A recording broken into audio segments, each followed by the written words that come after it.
كانت شمال أفريقيا في القرن السابع الميلادي أرضا متنوعة الثقافات ذات تاريخ عريق، فقد حكمت الإمبراطورية الرومانية المنطقة ذات يوم، تاركة إرثا من المراكز الحضرية والبنية التحتية المتطورة، وسكانا غالبيتهم من المسيحيين. ومع ذلك، بحلول وقت الفتوحات الإسلامية، كانت القوة الرومانية قد ضعفت، وانقسمت شمال أفريقيا إلى عدة ممالك وإمارات. وقد تمسك البيزنطيون الذين يحكمون من القسطنطينية بقبضة ضعيفة على بعض المناطق الساحلية. ومع ذلك، فقد واجه سيطرتهم تحديات من قبل الحكام المحليين الطموحين والتهديد المستمر من القبائل البربرية البدوية. وشكل البربر، وهم السكان الأصليون لشمال أفريقيا، جزءاً كبيراً من السكان، وكانوا منظمين في اتحادات قبلية ويتبعون معتقدات دينية مختلفة، بما في ذلك المسيحية واليهودية والتقاليد الوثنية الأصلية. كانت المنطقة مزدهرة اقتصادياً نظراً لسهولها الساحلية الخصبة التي كانت تنتج الحبوب والزيتون بوفرة، وموقعها الاستراتيجي على طول طرق التجارة في البحر الأبيض المتوسط. وكانت مدن مثل قرطاج والإسكندرية بمثابة مراكز حيوية للتجارة، تربط شمال أفريقيا بالعالم الروماني الأوسع.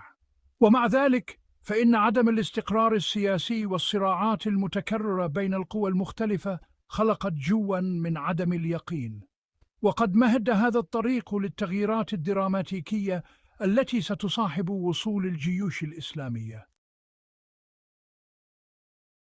كان ظهور الإسلام في شبه الجزيرة العربية خلال القرن السابع الميلادي حدثاً ذا أهمية تاريخية عميقة، فقد اتحدت قبائل العرب المتناثرة تحت قيادة النبي محمد صلى الله عليه وسلم برسالة الإسلام، مشكلين قوة دينية وسياسية جديدة. وانطلقت الجيوش الإسلامية الأولى من الجزيرة العربية مدفوعة بمزيج قوي من الحماس الديني والبراعة العسكرية والرغبة في التوسع، فغزت مناطق شاسعة بسرعة ملحوظة.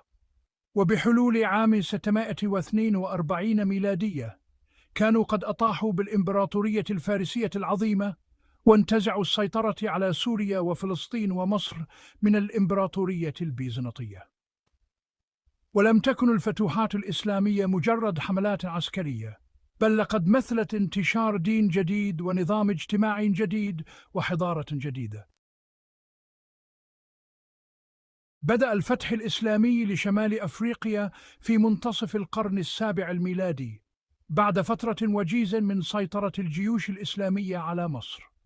وتحت قيادة القائد اللامع عمرو بن العاص، عبرت القوات العربية الحدود المصرية إلى ولاية برق البيزنطية، وهي ليبيا الشرقية الحديثة، في عام 642 ميلادية. كان غزو شمال إفريقيا عملية تدريجية اتسمت بفترات من التقدم السريع والمقاومة الشرسة. وقد اعتمدت الجيوش العربية المعروفة بقدرتها على الحركة وحنكتها التكتيكية على مزيج من الغارات الخاطفة والحصارات الاستراتيجية والمعارك الحاسمة للتغلب على خصومها.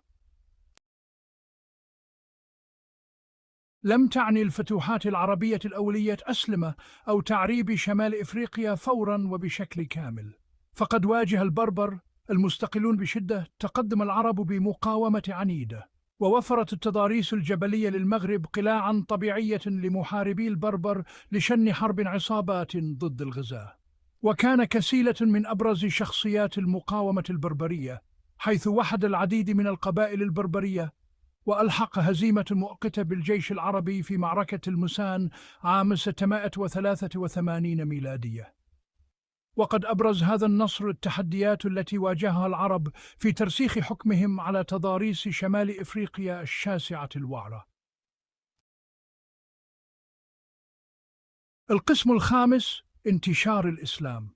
على الرغم من مواجهة المقاومة في البداية، انتشر الإسلام تدريجياً في جميع أنحاء شمال إفريقيا، مما أثر بعمق على المشهد الديني للمنطقة. فقد جلب الفاتحون العرب مدفوعين بإيمانهم تعاليم الإسلام معهم، وأكدت هذه التعاليم على وحدانية الله ونبوة محمد، وأهمية الصلاة والصوم والزكاة والحج، في البداية كان انتشار الإسلام مدفوعا في المقام الأول باعتناق النخبة الحاكمة وسكان المدن الذين انجذبوا إلى رسالة الدين الجديد المتمثلة في المساواة والعدالة الاجتماعية. ومع ذلك فإن عملية أسلمة شمال إفريقيا كانت تدريجية ومتنوعة عبر مختلف المناطق والفئات الاجتماعية، فقد تمسك العديد من البربر وخاصة أولئك الذين يعيشون في المناطق الريفية بمعتقداتهم وعاداتهم التقليدية، واستغرق انتشار الإسلام بينهم قرونا حتى يكتمل. القسم السادس: التحولات الحضرية والاجتماعية. أحدثت الفتوحات الإسلامية تغييرات كبيرة في النسيج الاجتماعي والحضري لشمال إفريقيا، فقد ازدهرت المدن القائمة مثل القيروان في تونس الحالية في ظل الحكم العربي، وأصبحت مراكز للتعلم الإسلامي والثقافة والتجارة. وتم تأسيس مدن جديدة مثل فاس في المغرب، وتطورت بسرعة لتصبح مراكز حضرية مهمة. وكانت هذه المدن بمثابة عواصم إدارية وحاميات عسكرية ومراكز تجارية تجذب التجار والعلماء والحرفيين من جميع أنحاء العالم الإسلامي. وأدى وصول المستوطنين العرب والاعتماد التدريجي للإسلام من قبل السكان البربر إلى ظهور مجتمع أكثر اندماجا. وانتشرت اللغة العربية كلغة القرآن والإدارة على نطاق واسع، وتواجدت جنبا إلى جنب مع اللغات المحلية، وحلت محلها تدريجيا في العديد من المناطق. القسم السابع: التحول السياسي والإدارة. سياسيا أدى الفتح الإسلامي إلى إزاحة الحكام البيزنطيين والبربر القائمين وإنشاء سلالات جديدة بقيادة عربية.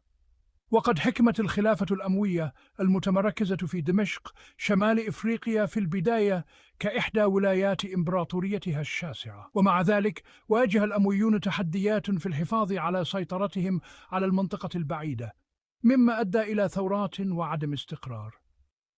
وفي منتصف القرن الثامن الميلادي تولت الخلافة العباسية التي أطاحت بالأمويين السيطرة على شمال إفريقيا. القسم الثامن: التغيير الاقتصادي، التجارة والزراعة. كان لدمج شمال إفريقيا في الإمبراطورية الإسلامية المترامية الأطراف تأثير عميق على اقتصاد المنطقة، فقد فتحت شبكات التجارة في العالم الإسلامي الممتدة من إسبانيا في الغرب إلى آسيا الوسطى في الشرق أسواقا جديدة للسلع من شمال إفريقيا. وكانت المنتجات الزراعية مثل الحبوب وزيت الزيتون والتمر مطلوبة بشدة، وأصبحت شمال إفريقيا بأراضيها الخصبة سلة خبز حيوية للعالم الإسلامي. كما أدى إدخال محاصيل جديدة مثل القطن وقصب السكر إلى تنويع الإنتاج الزراعي في المنطقة. القسم التاسع: الحياة الثقافية والفكرية في شمال إفريقيا الإسلامية. أدى الفتح الإسلامي إلى حقبة جديدة من الازدهار الثقافي والفكري في شمال إفريقيا، فقد أصبحت مدن مثل القيروان وفاس مراكز مشهورة للتعلم الإسلامي تجذب العلماء والطلاب من جميع أنحاء العالم الإسلامي. وتم إنشاء المساجد والمدارس والمكتبات، مما أدى إلى تعزيز بيئة فكرية نابضة بالحياة.